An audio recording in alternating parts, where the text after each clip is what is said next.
Hey, what up, people? The Football Talkative. I'm your host, AB. Arsenal, I have a surprise for you. If I Arsenal and Arteta, I have a surprise for you.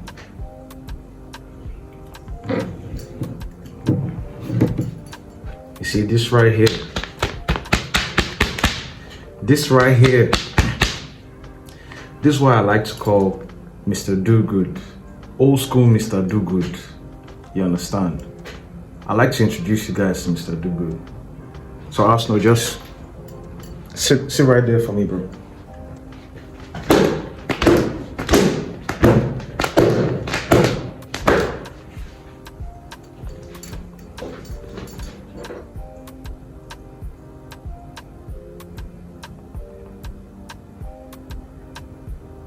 What the flying fuck was that? If I need to, we need a couple more, man. Hold on.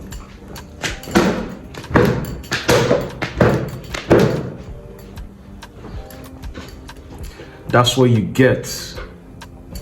Cause you effed up. You fucking effed up. You made Man United look like prime Inter under Mourinho. Cause you couldn't get your fucking act together. You are home. You've not lost at home all season. And when do you decide to ruin your record? When do you decide to shit your pants against Man United? You really convince these guys that Carrick is at the wheel. Did Man United play anything? No. Were they exceptional? No. Did they outplay us? No. Did they really threaten us? No. But were they the better team? Did they deserve to win? 100% yes. Cause you fucking effed up, bro. You fucking went there and acted like you didn't know who you were. You didn't know you were at home. Fucking cautious all the time. Fucking cautious all the time. Whenever there's this game where it's like, okay, now create that distance, create that separation at the table. It's like, oh, let's wait. Let's not be too in a haste. Let's wait till they make a mistake. Why can't you take control of the proceedings that you want? Take control of the outcomes you want.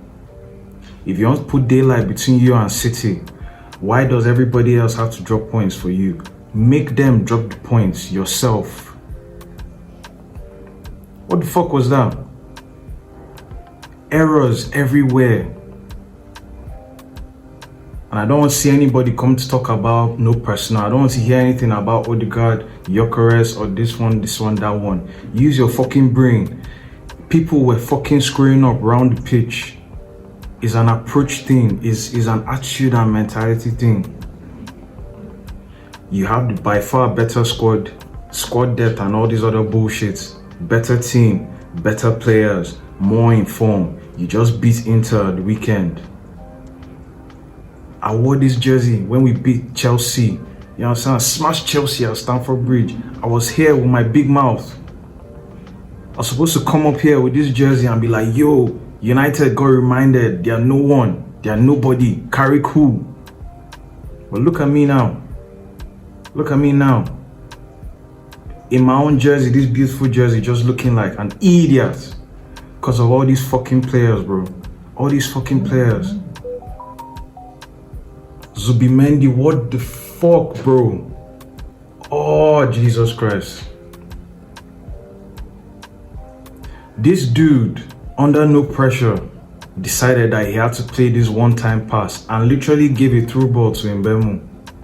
They had nothing in the game up until that point. We're in control. And he decided to be the fucking Grinch at Christmas. And it's not even Christmas.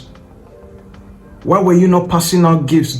Pass out gifts during your, at Christmas to your family. Not on the fucking pitch. What are you doing? What are you fucking doing? And of course, some of these very softy Arsenal fans, this fucking takeaway pack Arsenal fans are already talking about, oh, they got this when we didn't have Odegaard in the team. But that's not your fucking problem, bro. Not a single one player is your fucking problem.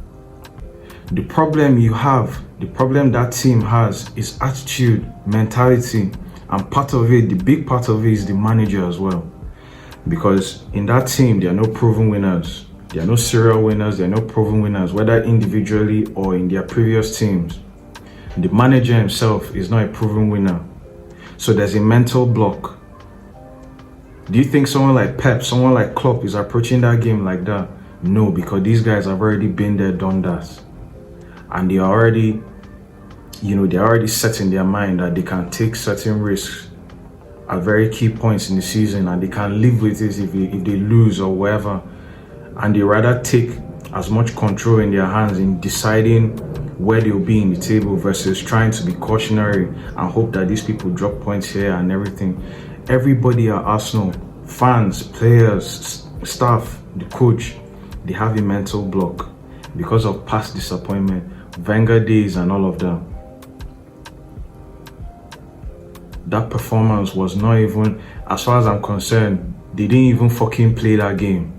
That was somebody else. That was fucking, that was fucking AI. Not even the AI we have now. That was like when AI was still new and people didn't trust it.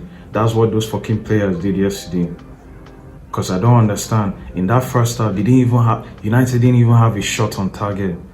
But this is part of the reason why, even when Arsenal build a strong position in the season, there are a lot of people who are still like, they'll fumble, and they'll bottle it. This is why Arsenal can even have the 11-point gap that a lot of fans are complaining about, and people will still be like, City will catch up.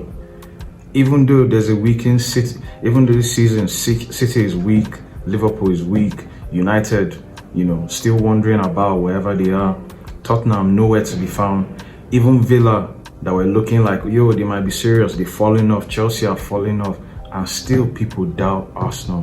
Why? Because history, perpetual kind of slipping it up or just not taking some of these obvious chances to create that distance and make a statement and be like, we're serious. You get? And really and truly, because of that history, nobody has any reason to really believe and be like, these guys are going to run away with it. Because some way, somehow, when you think, I don't know, Arsenal is probably the only team here where it's when you didn't even have to turn up to the function and they just bring all the gifts, they bring all the goodies from the function from you. They'll be like, nah, I rather wait for scraps. That's Arsenal, bro. That's Arsenal, bro. No fucking excuses. Take that L. Guys, take that L, man. Fix that fucking performance in the next game. I don't want to see that shit, bro. From now on, I'm keeping Mr. Good. Not fucking Mr. Good. I'm keeping Mr. Do Good next to me, yeah. Because some of you fucking forgot your experience in primary school, you understand? You forgot how your teacher used to smack you up when you act up in class, you understand? That's why you went there on the pitch doing all that foolishness. Oh, man. What the actual fuck, bro? On a weekend where Chelsea won comfortably, you understand? Albeit that, Palace gave away a lot of clear-cut chances, especially in the first half. Mateta is not really in form at all this season. You understand? People could argue that, Palace are kind of a bit distorted now. Our manager is about to leave at the end of the season. Some of the players are not in form. Gay has gone to Man City and all these things. But still, a win is a win, Chelsea stayed focused, you get, and they got their win.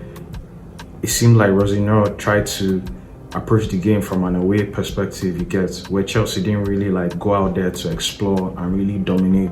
They allowed Palace have the ball, try to attack, come high up, and they just used their pace on the break. And Esteval was very key with that, bro. Esteval in that game was amazing. Direct, looked like a threat all game. Each time there was that opportunity to run down the center, from a counter attack or from a turnover of possession, he was always an outlet, and he was, deservedly got his goal and all of that. You're just thinking, okay, Chelsea are won, cool, they don't really affect the title race like that and everything. Then Liverpool play and Liverpool lose. You get? Van Don defend was in full effect, you understand? Twerking as per usual, fucking missing his clearances and blaming the wind. Dude blamed the wind for not being able to clear a ball that was so fucking slow. You understand? I fall for 2 of the goals, in fact. And this is Bournemouth without Semenyo. That disappointment, that heartbreak, and you're thinking, yeah, Liverpool continue to, you understand, continue to screw up. Salah, they don't respect me, Salah. Another stinker for Salah and everything. And you're just thinking, man, you know, all these scrap games, don't really matter. The big one coming up on Sunday, Arsenal United. And then Arsenal just went there and decided to dance. Fucking hell, man. If they could just let me in that dressing room for 5 minutes, 5 minutes, I'll change their lives, bro. I'll change their lives, man. Golly. So yeah, man, this is what we get. You understand? For supporting Arsenal. Arsenal still top. You know, still 4 points advantage. Yeah, title race is still open. Nobody's running away with it. But at the end of the day, big lesson, you understand, for Arsenal. It's not just by being top. It's not just by even thinking you're going to win the league. And that's another thing as well. A lot of people need to get in their head here. This idea that you're going to win the league, or the only way you know you win the league, is by when you're just by far ahead of everybody else. Nobody ever wins the league that way. Only City with their alien self were the ones under Pep to come and now be doing all that type of, oh, we'll win the league by March, we'll win the league by this time, we'll win the league by February, early February or something like that. You get? Arsenal, if you want to win this league, you're going to have to earn it, bro. You're going to have to earn it. And part of earning it is taking control of your own fortunes. All this idea of, okay, let's accumulate all these points so that when we meet City or when we meet Man United, if we lose or we draw, it doesn't really affect us like that. No. The points are there. Go and get it. Stop being so cautious in very big games against big, like, fucking trust in your ability, bro. The ability is there to beat these guys. But this idea of, oh, let's be cautionary, wait for them to make mistake. And with this thing, why? Fuck. Like I said, I wish I could just be in that dressing room. Just 5 minutes, bro. I like to speak to a couple of people in the dressing room and find out what their problem is. You understand? Minister to them. Help them see the light. You understand? Win their souls back over. Because some of them don't know what the fuck they're doing. Damn. Anyway, like as always, you understand, I'm your host AB. Thank you for watching another video. You understand? Thank you for the support so far. The likes, the comments, the shares, even the dislikes. You understand? I appreciate you so far. Thank you. Again, I didn't mention probably in my last video, but it's nothing too major, but I've already made it to 50 subs. You get what I'm saying? We'll keep climbing small by small. You understand? Seeing what we can do every now and again. But yeah, man, like I said, I'm still your host, AB. I'll see you in the next video. And yeah, Arsenal, you better fix up. If not, you know what you're getting. You know what you're fucking getting. Yeah? I'll see you in the next video, you understand? Please consider subscribing to the channel. And I'll see you again next. Please consider subscribing to the channel. And I'll see you again next time. Peace.